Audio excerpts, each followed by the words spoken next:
بسم اللہ الرحمن الرحیم نحمدہ ونصلی علی رسولہ الکریم۔ آج ہمارا موضوع ہے ہیڈیک یا صداع یا سر کا درد۔ سر کا درد بھی ایک سنڈروم ہے جو ضروری نہیں کہ اعصابی نظام کی خرابی سے ہی پیدا ہو۔ جسم میں کسی بھی نظام کی خرابی کی اطلاع ہمیشہ دماغ کو پہنچتی ہے۔ جیسے پاؤں میں کانٹا چبھا، دماغ کو فوراً اطلاع ملی۔ آنکھ میں کوئی چیز پڑ گئی، اس کی اطلاع دماغ کو ملی۔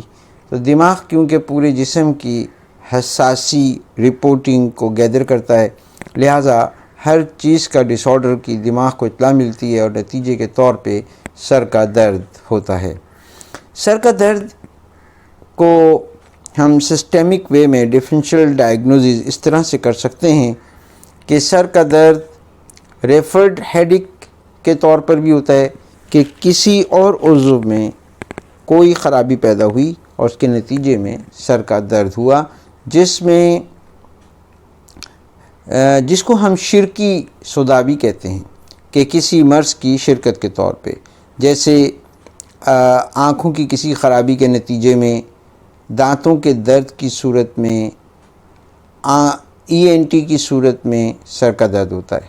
دوسرا بڑا چیپٹر جو سبب کے طور پہ سر کے درد میں سمجھا جاتا ہے وہ ویسکولر ہیڈیک ہے، جو بخار کی صورت میں، مائیگرین کی صورت میں، سسٹمک ہائپر ٹینشن، کرینیل آرٹرائٹس کی صورت میں اور ہائپر کیپنیا یعنی کاربن ڈائی آکسائڈ کا سر میں زیادہ ہو جانے کی وجہ سے ہو سکتا ہے۔ تیسرا بڑا چیپٹر جو سر کے درد میں سبب کے طور پہ سمجھا جاتا ہے وہ ٹریکشن یا انٹراکرینیل اسٹرکچرز ہیں۔ اس کے علاوہ ایک اور بڑا چیپٹر کرینیل نیورلجیاز ہیں، جس میں ٹرائجمینل نیورلجیا اور گلوسوفرینجیل نیورلجیا بہت اہم سمجھے جاتے ہیں۔ نیز ٹینشن ہیڈیک ہے یا سٹریس ہیڈیک ہے، جو ڈپریشن، انزائٹی، فٹیگ کی اور بھوک کی حالت میں ہوتا ہے۔ اس کے علاوہ بنائن انٹراکرینیل ہائپر ٹینشن یعنی سر کے دماغ کے اندر کسی رسولی کا آنا، موٹاپے کی وجہ سے، وائٹامن اے ڈیفیشنسیز کی وجہ سے، وائٹامن ڈی کی ڈیفیشنسی یا وائٹامن اے کے بڑھ جانے کی وجہ سے، یا کسی انفیکشیس ڈیزیز کے نتیجے میں پیدا ہوتا ہے۔ ایک اوور ویو تھا یہ، جس کو ہم پہلے دماغ کی انیٹمی اور فزیولوجی کو سمجھے بغیر ہم کبھی بھی سر کے درد کا علاج نہیں کر سکتے۔ تو میرے دوستو، یہ ایک اوور ویو ہے برین کی انیٹمی کی، جس کے اندر آپ کو سر کے درد کے مختلف اسباب آسانی سے سمجھ میں آ سکتے ہیں دماغ کی انیٹمی کو جاننے کے بعد۔ تو اس میں جیسا کہ آپ دیکھ رہے ہیں کہ سب سے بیرونی طور پر جو چیز دماغ میں ہے وہ ایک اسکل ہے، ہڈی ہے، اور ہڈی کے نیچے کچھ میننجیز ہیں، اور ان میننجیز کے ساتھ جس کو پایا میٹر، ڈیورا میٹر اور اریکنائڈ میٹر کہا جاتا ہے۔ اس کے بعد ایک بڑا دماغ ہے جس کو سیریبرم کہتے ہیں، سیریبیلم کہتے ہیں، اور ایک چھوٹا دماغ ہے جس کو ہم سیریبرم کہتے ہیں۔ یہ آپ دیکھ رہے ہیں سیریبرم۔ اس کے اندر پونز ہیں، اور پونز کی سراؤنڈنگ میں تھوڑا سا انٹیریئر جانب پیچیٹری گلینڈ ہے۔ اس کے علاوہ کارپس کیلوسمز ہیں اور سینٹرل سرکس ہیں، جو کہ دونوں دماغ کے لوتھڑوں کو الگ کرتے ہیں۔ اس کے علاوہ فورنکس ہیں، اور اس کے علاوہ کارپس کیلوسم، جیسا کہ آپ دیکھ رہے ہیں کہ ہمارے سامنے یہ آپ کو نظر آ رہے ہیں۔ اور مختلف قسم کے دماغ میں جوف ہوتے ہیں جس کو ہم وینٹریکلز کہتے ہیں۔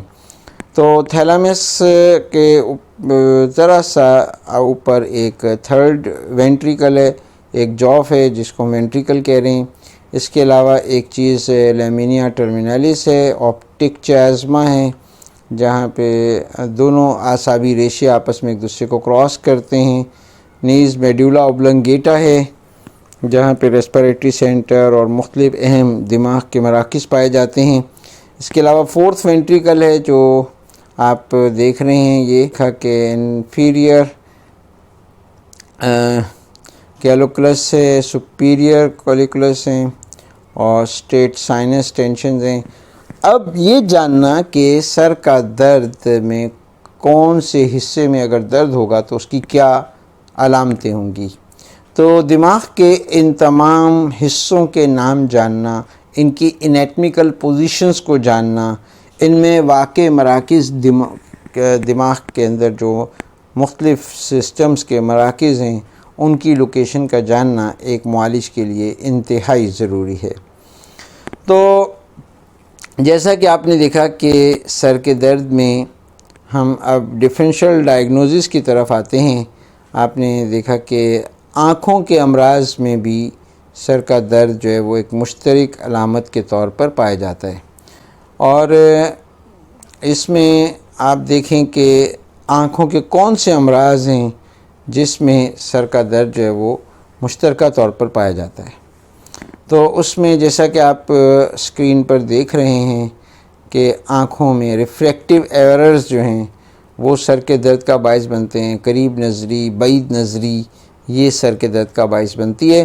اس کی علامت یہ ہے کہ دور دیکھنے سے اگر سر میں درد ہو رہا ہے تو یہ بعید نظری کی بیماری ہے، اور کتاب پڑھنے سے یا باریک رائٹنگ پڑھنے سے اگر دھندلاہٹ محسوس ہو اور سر میں درد ہو، سر میں بوجھ محسوس ہو، تو یہ قریب نظری کی بیماری ہوگی۔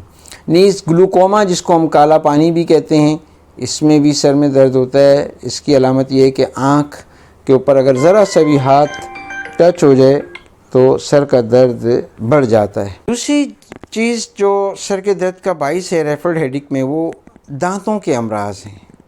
دانتوں کے امراض میں روٹ کینال ڈیزیز، جس کے اندر گرم اور ٹھنڈا لگنے کی بیماری ہوتی ہے، اس کے علاوہ ٹوتھ ایپسس، جس میں مریض کو سردی بہت زیادہ لگتی ہے اور ایپسس کے مقام پہ بیرونی طور پہ جگہ بہت زیادہ سوجی ہوئی محسوس ہوتی ہے۔ اس کے علاوہ انفلیمیشن آف دا تیتھ، یعنی جس کے اندر دانت کے اندرونی پردوں میں ورم پیدا ہو جاتا ہے، اور ذرا سی ٹھوکر لگنے پہ دانت میں شدید درد، یا ہاتھ لگانے پہ دانت میں شدید درد کی شکایت ہوتی ہے۔ نیز یہ کہ ENT یعنی ear and nose, T mean throats, یعنی ناک کان گلے کے امراض میں بھی سر کا درد ہوتا ہے، جس میں سائنوسائٹس، اور سائنوسائٹس میں میگزیلری سائنوسائٹس اور فرنٹل سائنوسائٹس جو ہیں وہ قابل ذکر ہیں۔ اس کے علاوہ مسٹائڈ ایئر سیل ڈیزیز ہے، جو کہ کان کے اندرونی حصے کے اندر یہ سیلز، سینسری سیلز پائے جاتے ہیں جو کہ درد کرتے ہیں۔ اس کے علاوہ کان کے درمیانی حصے میں اگر ورم پیدا ہو جائے تو سر میں درد ہوگا، اور کان کے بیرونی حصے میں اگر کوئی ورم پیدا ہو جائے تو بھی سر میں درد ہو سکتا ہے۔ نیز ویسکولر ہیڈیک ہے، جس میں آپ دیکھتے ہیں کہ فیور یعنی کہ ذکر ہے۔ فیور میں ہر قسم کے فیور میں جو ہے خون کی نالیوں میں سکڑاؤ پیدا ہو جاتا ہے، اور اس کا جو لیومن ہے وہ تھوڑا سا کانسٹرکٹ ہو جاتا ہے، جس میں بلڈ کا جو پریشر ہے، فلو ہے، وہ بڑھ جاتا ہے، اور پین، نوسی ریسیپٹرز اسٹیمولیٹ ہوتے ہیں اور برین میں پین ہوتا ہے۔ عموماً ایسا ٹائیفائڈ فیور کے شروع میں، ٹی بی کے درمیان میں، اور ملیریا کے شروع میں ایسا ہوتا ہے۔ اس میں نوزیا، وومٹنگ بھی ہوتا ہے، فیور ہوتا ہے، چہرہ سرخ ہوتا ہے۔ عموماً ہائی گریڈ، لو گریڈ یا انٹرمیڈیٹ فیور کی شکایت ہوتی ہے۔ جبکہ مائیگرین میں مختلف قسم کے مائیگرین جو ہیں وہ ہیڈیک کرتے ہیں، جس میں کامن مائیگرین ہے جو عمومی طور پہ ہوتا ہے، جس میں سر کا درد سورج کی روشنی کے ساتھ بڑھ جاتا ہے اور رات میں، شام میں خود بخود کم ہو جاتا ہے۔ کلاسیکل مائیگرین ہے جو اسپیسیفک ایپیسوڈک مائیگرین ہوتا ہے، مختلف قسم کی قسطوں کی صورت میں ہوتا ہے۔ اس کے علاوہ ہیموپلیجک مائیگرین ہے، جس کے اندر فالج کی جیسی علامتیں بھی ساتھ ساتھ پائی جاتی ہیں۔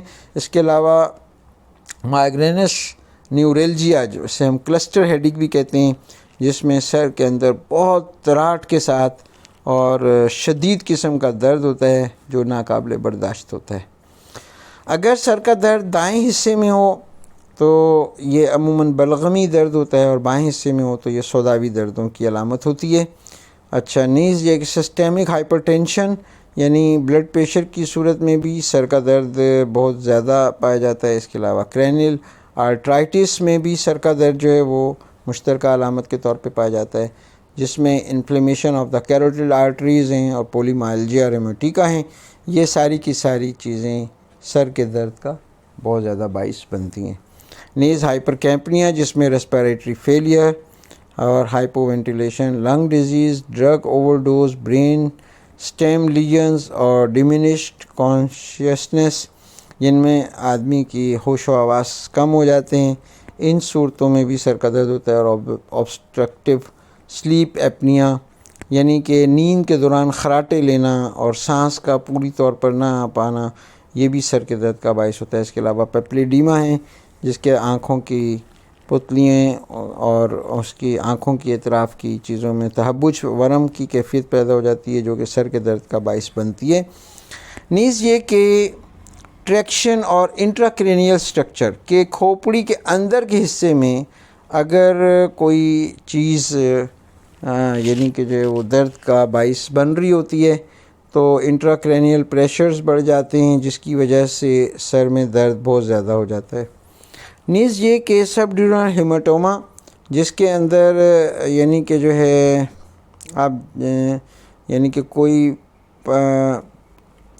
بلڈ یعنی چوٹ لگنے کی وجہ سے اگر وہاں پہ بلڈ کی کومولیشن ہو گئی تو اس وجہ سے بھی عموماً سر میں درد بہت زیادہ بڑھ جاتا ہے۔ تو یہ سارے اسباب ہیں جس کے اندر سر کا درد بہت زیادہ کامن۔ اس کے علاوہ پیپلیڈیما میں کیا ہوتا ہے کہ آپٹک نرو کی سویلنگ ہو جاتی ہے اور یہ یعنی کہ جو ہے نا اس میں بلیکش ہمیں اسپاٹس نظر آ رہے ہوتے ہیں، انٹراکرینیل پریشر بڑا ہوتا ہے عموماً ہائپر ٹینشن کی صورت میں، اور اس کے اندر فلوئڈ جو ہے اس کی سراؤنڈنگ میں بہت زیادہ ہمیں نظر آتا ہے۔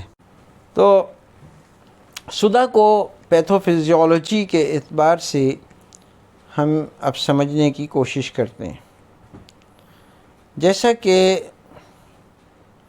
ہم نے کہا کہ دماغ کے اندر مختلف قسم کی رطوبتوں کے جمع ہو جانے کی وجہ سے بھی ہیڈیک ہوتا ہے جو کہ بلغمی صدع کہلاتا ہے۔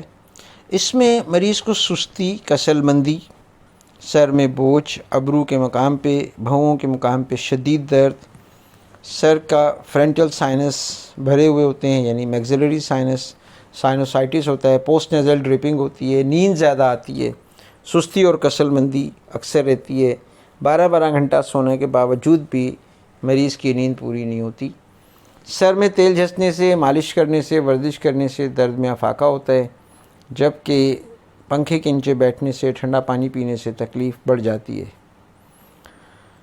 صفراوی دردوں میں ریسٹ کرنے سے درد 50% ٹھیک ہو جاتا ہے، چلنے پھرنے سے درد بڑھ جاتا ہے، سر ہلانے سے سر میں درد بڑھ جاتا ہے، ہلکے بخار کی شکایت ہوتی ہے، منہ کڑوا ہوتا ہے، متلی کی شکایت ہوتی ہے، اور شدید صفراوی حالتوں میں یہی درد لیسر غص کہلاتا ہے، لیسر غص صفراوی کہلاتا ہے جس میں سر کے بائیں سائڈ کے پر یا آکسیپیٹل ریجن میں بہت سیویئر پین ہوتا ہے۔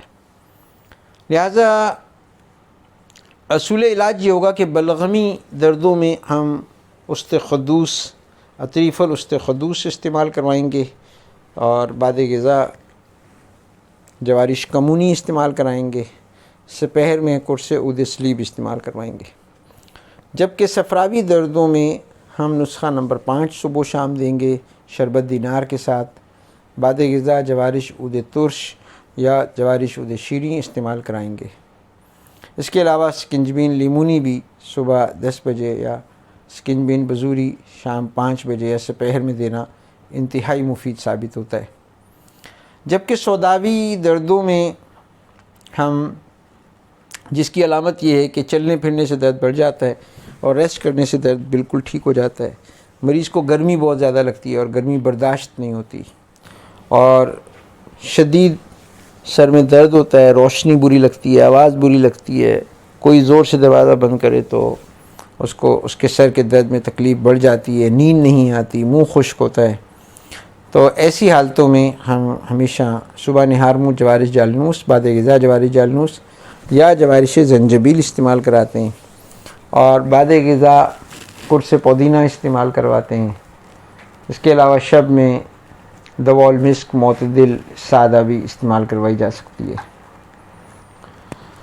اور غلبہ دم میں معدلات الدم اور مفرحات استعمال کروائے جائیں، اور اگر ان سے افاقہ نہ ہو تو پھر ہمیں مصفی خون ادویات استعمال کرانی چاہیے، جس میں نسخہ نمبر 9 اور نسخہ نمبر 10 قابل ذکر ہے، جس میں شاطرہ، چرائتا، سرپھوکا، منڈی، اناب اللہ اور بعد غذا قرص رسوت استعمال کروائی جائے۔ شب میں معجون مصفی عرق منڈی کے ساتھ استعمال کروائی جائے۔ تو لہٰذا دردوں کا مزاج سے تعلق یہ ہے کہ سوداوی درد چلنے پھرنے سے بڑھ جاتے ہیں، ریسٹ کرنے سے بالکل ٹھیک ہو جاتے ہیں۔ صفراوی درد چلنے پھرنے سے، موومنٹ کرنے سے بڑھ جاتے ہیں، ریسٹ کرنے سے 50% ٹھیک ہوتے ہیں۔ دموی دردوں کا بھی یہی حال ہے، اور جبکہ بلغمی درد چلنے پھرنے سے، موومنٹ کرنے سے، مساج کرنے سے ٹھیک ہو جاتے ہیں اور ریسٹ کرنے سے بڑھ جاتے ہیں۔ تو جب بھی ہم پیتھوفیزیولوجی کو ٹیمپرامنٹل کوریلیشن کے ساتھ ہم دیکھیں گے اور تو ہمیشہ افاقہ ہوگا اور فوری افاقہ ہوگا۔ صفراوی دردوں میں اور سوداوی دردوں میں کلزم کا مساج کرنا انتہائی مفید ثابت ہوتا ہے۔ سوداوی دردوں میں کلزم کو ہم روغن زیتون میں ملا کے مساج کرتے ہیں، جبکہ صفراوی دردوں میں روغن کاہو یا روغن کدو شیریں میں کلزم ملا کر یا امرت دھارا استعمال کرتے ہیں۔ کلزم کو امرت دھارا بھی کہتے ہیں۔ جبکہ بلغمی دردوں میں روغن سرخ کا مساج کرنا انتہائی مفید ثابت ہوتا ہے۔ لہٰذا جب بھی طبیب کے پاس کرونک ہیڈیک کا یا ہیڈیک کا پیشنٹ آئے تو اس کی ڈائگنوزس کرنے میں، انویسٹیگیشنز کرانے میں کبھی بھی تعامل نہیں کرنا چاہیے۔ اگر درد کے ساتھ بخار کی شکایت ہے تو ہمیشہ ہم CBC، ESR، CRP اور بلڈ کلچر ان سینسٹیویٹی فوراً کروا لیں۔ اگر مریض کے درد 1 سال سے زیادہ کا عرصہ ہو گیا ہے اور ہسٹری میں وہ سمپٹومیٹک ڈرگز کھاتا رہے تو CT اسکین کروانے میں کبھی بھی تاخیر نہیں کرنی چاہیے۔ نیز اگر سائنوسائٹس کی شکایت ہے تو فوراً مریض کے اسکل کا ایکس رے کروا لیں، لیٹرل PA ویو، تاکہ اس کے سائنس جو ہیں وہ ہمیں کنفرم ہو جائیں۔ اس کے علاوہ اگر ہلکے بخار کی مستقل شکایت رہتی ہو تو انٹیرک فیور کا ٹیسٹ، ٹائفیڈوٹ اور ٹیوبرکلوزس کا ٹیسٹ ہمیں کروا لینا چاہیے۔ تو مریض کی انویسٹیگیشنز جو ہیں وہ فوراً ہمیں کروانی چاہیے۔ میجر انویسٹیگیشنز، اسپیسیفک انویسٹیگیشنز کرا لیں، اور اگر چیزیں کلیئر نہیں ہو رہی تو MRI کروا لینا چاہیے۔ اور اس کے علاوہ ایسوسیٹڈ سمٹمز جو سر کے درد کے ساتھ ہوتی ہیں، وہ بخار ہو سکتا ہے، نزلہ ہو سکتا ہے، چکر آنے کی شکایت ہو سکتی ہے، متلی اور کیا ہو سکتی ہے، جو ہمیں ڈفرینشیل ڈائگنوسس کے اندر ہیلپ کریں گی۔ اس کے علاوہ مریض کے کھانے پینے کے اوقات اور اس کی نشست و برخاست، اس کی گیدرنگ اور ان ساری چیزوں کا بھی خیال رکھنا انتہائی ضروری ہے۔ دوپہر میں کیلولا کرنا اور رات میں جلدی سونا اور صبح جلدی اٹھنا اس کا معمول بنانا چاہیے۔ فجر کے فوراً بعد اور رات کو سوتے مغرب کے فوراً بعد اس کو کھانا کھانے کی ایڈوائس کی جائے۔ Rich fibre diet, fruit juice, fresh چیزیں دی جائیں۔ چاول، چکن، ٹھنڈا پانی، ڈبے کے دودھ اور جوس سختی سے منع کرنے چاہیے۔ خصوصاً ٹھنڈے پانی سے شدید پرہیز کروانا چاہیے۔ بہت شکریہ، جزاک اللہ، السلام علیکم۔